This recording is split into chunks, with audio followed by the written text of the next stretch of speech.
लोक जागर इंडिया। यही आने वाला कल है, यही मेरे देश का कल है। एक नया इतिहास लिखेंगे।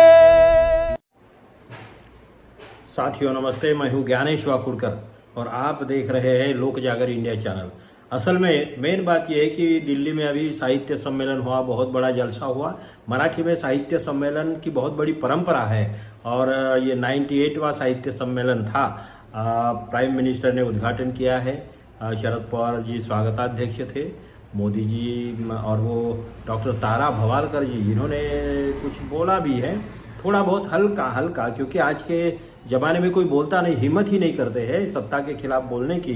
तो तारा भवालकर जी ने जो थोड़ा बहुत बोला है तो इसलिए बहुत चर्चा हो रही उनकी। कुछ टॉन्ट्स मारे हैं इनको, मगर ये तो ऐसे है राजनेता कि उन्हें कुछ फर्क नहीं पड़ता है। मोदी और शाह तो छोड़ दीजिए।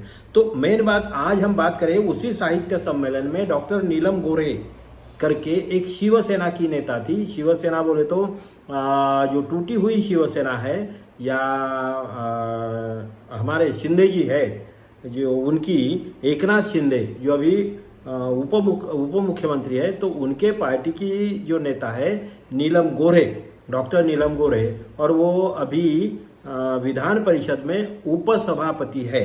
पहले शिवसेना में भी उपसभापति थी, जिसको महाराष्ट्र में मिनिस्टर का दर्जा है, मिनिस्टर का स्टेटस होता है, गाड़ी घोड़ा बंगला विंगला सब रहता है और मिनिस्टर का स्टेटस होता है, बहुत इज्जत भी होती है, मिनिस्टर भी उनके सामने झुकते हैं। ये परंपरा है महाराष्ट्र की, बाहर भी तो परंपरा है, इसमें कोई शक नहीं है। लेकिन ये मेन बात है कि नीलम गोरे को मैं जो जानता हूँ, ज़्यादा तो पर्सनली कभी संबंध नहीं आया, मगर उनको वो पहला उनकी शुरुआत जो हुई है तो प्रकाश आंबेडकर जो थे उनके पार्टी से वो लोकसभा का चुनाव लड़ी थी, अच्छे खासे वोट लिए मेरे ख्याल से, और उसके बाद में जो उन्होंने शरद पवार का रुख अपनाया। शरद पवार के पार्टी में जाने के बाद में कुछ उन्होंने भी अच्छा ही किया, फिर वो छोड़ के शिवसेना में आई और शिवसेना का उन्होंने 98 में शिवसेना में प्रवेश किया। 98 में प्रवेश करने के बाद में उद्धव ठाकरे ने उनको 4 बार एमएलसी बनाया। देखिए 4 बार एमएलसी बनाया। हालांकि इनका कोई पहला रिकॉर्ड इतना बहुत अच्छा या कुछ सुना भी नहीं है। ये बहुत क्या बोलते हैं कि बहुत सोशल है या बहुत अच्छी कार्यकर्ता है या कोई बहुत ऊंची प्रतिष्ठा है वगैरह, या उनका कोई कर्तृत्व जिसे बोलेंगे कि भाई इन्होंने कुछ लिखा है, क्योंकि विधान परिषद में तो एक बुद्धिजीवी लोगों की ज़रूरत होती है। और वैसे ही सब उपसभापति वगैरह आजकल हालांकि वैसे कोई रहा नहीं है, लेकिन फिर भी जब 4 बार उद्धव ठाकरे ने उनको उपसभापति बनाया, मतलब सॉरी विधान परिषद का सदस्य बनाया है, मतलब 24 साल वो, अब ये सरकार गिरने तक सत्ता में थी, विधान परिषद में भी थी और उपसभापति भी थी। लेकिन वो क्यों उधर चली गई, बातें तो बड़ी अच्छी करती थी, इसमें कोई शक नहीं है, लेकिन वो चली गई, 50 खोके एकदम ओके वालों के गुट में शामिल हो गई। तो अब इनको 50 खोके मिले नहीं मिले वो बात अलग है, इससे कोई लेना देना भी नहीं है हमें। मेन बात यह है कि सुषमा अंधारे जो है शिवसेना की, उद्धव ठाकरे गुट की, उन्होंने इनकी बहुत ही अच्छी तरह से धुलाई की। वजह यह है कि साहित्य सम्मेलन में शायद दिल्ली में जो हुआ उसमें उनका इंटरव्यू था, प्रत्यक्ष साक्षात्कार था, और कुछ सवाल इनको पूछा गया या कोई परिसंवाद था, ये मुझे मालूम नहीं है, लेकिन उनका कहना है कि इनको परिसंवाद में या किसी ने सवाल पूछा तो उन्होंने जवाब दिया, और वो जवाब बड़ा खतरनाक है, बहुत ही घिनौना बयान है, वो एक तरीके से नीची लेवल का बयान है। क्योंकि उन्होंने जो बोला कि उद्धव ठाकरे की शिवसेना में तालुका लेवल का पद पाने के लिए या कोई जिला प्रमुख पद या समझ लीजिए, तो उसके लिए 2-2 मर्सिडीज देनी पड़ती है। ये इतना बचकाना स्टेटमेंट है, इतना घटिया स्टेटमेंट है, और एहसान फरामोशी का नमूना है ये। एहसान फरामोशी जिसे बोलते हैं ना, तो इस नीलम गोरे नाम की इस व्यक्ति ने एहसान फरामोशी का एक बहुत ही ऊंचा आदर्श देश के और महाराष्ट्र के सामने रखा है। हालांकि मुझे समझ में नहीं आता आज तक भाई नहीं आया कि उद्धव ठाकरे ने चार चार बार इनको क्यों, क्या है उनके उनमें हैसियत, कोई इतने अच्छी ओरेटर या कोई इतना भी नहीं लगता था या उनका कोई कर्तृत्व नहीं, ये पहले भी बोला मैंने, फिर भी चार बार इनको अगर बना दिया इतना, और क्या देना चाहिए इनके पास में, तो कुछ नहीं था पहले। ठीक है, गरीबी से आगे आई होंगी, बहुत अच्छी बात है, मगर वो उनकी प्रवक्ता जो है, ये भी प्रवक्ता थी, तो शिवसेना की अभी की जो सुषमा अंधारे प्रवक्ता डॉक्टर सुषमा अंधारे, उन्होंने बोला कि पहले तो बस में जब सफ़र करती थी, जब डॉक्टर है मतलब हॉस्पिटल में जाती थी वगैरह ऐसा कुछ है वो, तो जाती थी तो क्या बस में सफ़र करती थी, ऐसा उन्होंने बोला है, मुझे नहीं मालूम। तो ऐसी व्यक्ति आज अगर बोला जाता है कि अरबों रुपए की प्रॉपर्टी है उनके पास में, ऐसा भी बोला जाता है, मुझे नहीं मालूम, ये जो चर्चाएं है मैं वो बात कर रहा हूँ। मेरा सवाल ये है कि 98 में शिवसेना ज्वाइन करने वाली व्यक्ति को कोई कर्तृत्व न देखते हुए अगर उद्धव ठाकरे या कोई भी नेता ने उनको चार बार मतलब आखिरी दम तक सत्ता में रखा और पार्टी छोड़ के गई है बेईमानी की पार्टी के साथ में, तब तक भी ये सत्ता में थी, ऐसे ही व्यक्ति की क्या अपेक्षा है, उनको क्या करना चाहिए था? उद्धव ठाकरे ने अपनी गद्दी देनी चाहिए थी या उनको चीफ मिनिस्टर बना देना चाहिए था? क्या करना चाहिए था? कैबिनेट मंत्री बना क्या करना चाहिए था, या अपनी प्रॉपर्टी उनके नाम से करवा देनी चाहिए थी?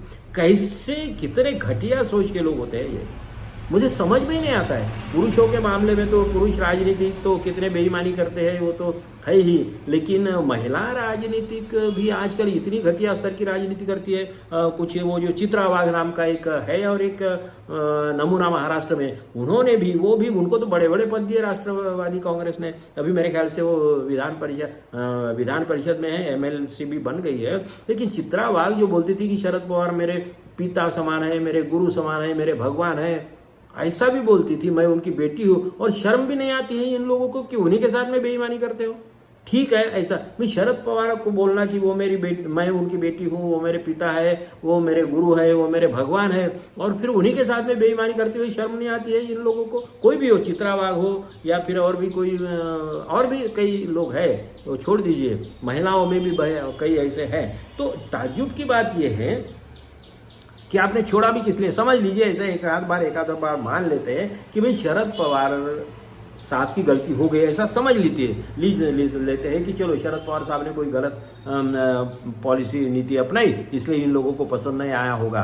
तो ये भी समझ लेते हैं कि चलो यार, हम बाप मानते हैं, भगवान मानते हैं, मगर उन्होंने जो किया है वो नहीं बर्दाश्त कर सकते।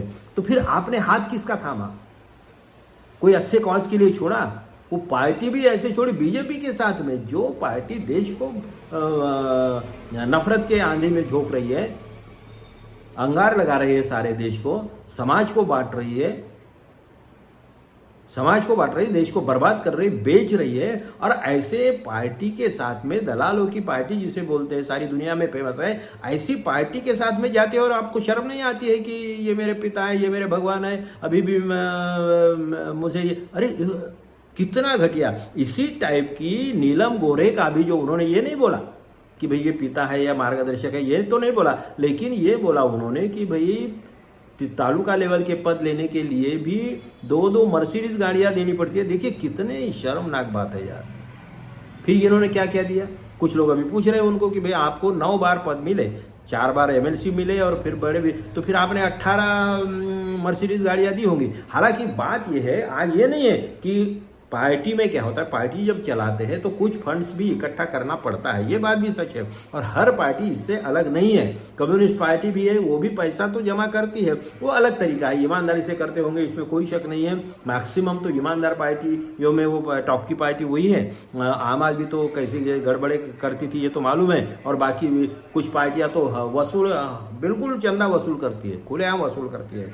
तो इसमें से शिवसेना के पास में भी चंदा वसूलना, बीजेपी के पास में भी, कांग्रेस, अलग अलग तरीके से ईमानदारी से, कोई बहुत ही ज्यादा चाकू की नोक पे अगर वो वसूल करते हैं तो बहुत खतरनाक है। ईडी सीबीआई के नोक पे करते हैं तो वो तो खतरनाक है। ये तो गिरोह, वो पार्टी नहीं गिरोह है, ऐसा समझ ले। लेकिन शिवसेना पैसा इकट्ठा करती होंगी और किसी से कुछ जिम्मेदारी देती होगी, तो इसमें कोई गलत है या सही है इसमें नहीं बोलूँगा, लेकिन आज कहीं वो ट्रेडिशन बन गई है। तो आखिर में उद्धव ठाकरे कहाँ से पैसा निकालेंगे, शरद पवार कहाँ से पैसा लाएंगे, कहीं से ना कहीं से तो पैसा इकट्ठा करना ही पड़ेगा। तो ऐसे इसमें मगर जिस तरीके से, जिस घटिया लेवल पे नीलम गोरे ने स्टेटमेंट दिया है उद्धव ठाकरे के मामले में, वो तो अभी नाम लेने से भी घृणा आती है। ऐसे फालतू लोगों को नेता लोग भी क्यों ना जाने क्यों अपने सर पे बिठा लेते हैं। और लोगों ने भी ये सोचना चाहिए कि ऐसे लोगों का भी, कि वो रेखा गुप्ता देखिए मुख्यमंत्री बन गई बीजेपी की। बीजेपी में तो ऐसे एक से एक है, बीजेपी में बार बार नाम नहीं लूंगा, जाने दीजिए, लेकिन रेखा गुप्ता का तो कहने का मतलब ये जो अंदर की बातें और जो घटिया बातें, और अपन ने पार्टी छोड़ दी तो दूसरों को बदनाम करना, ये बहुत ही बाजारू संस्कृति है। जैसे बाजारू संस्कृति के लोग ही है पॉलिटिक्स में, जो बाजारू संस्कृति का उदय भी हुआ और अब प्रस्थापित हो गई। ये शर्म की बात है, जनतंत्र के लिए बहुत शर्म की बात है, और ऐसे लोगों को सबक सिखाने का समय आ गया है। तो मुझे लगता है कि आज की बात यहीं पे। लेकिन नीलम गोरे ने जिस घटिया स्तर पे जाके बात की है वो किसी को पसंद नहीं आ गई है, पूरे देश में हंगामा मचा हुआ है। तो चलिए देखते हैं, आप देखते रहिए लोक जागर इंडिया, लाइक करिए, शेयर करिए, सब्सक्राइब करिए, आप देखते रहिए और हमें बताइए आपकी राय। धन्यवाद।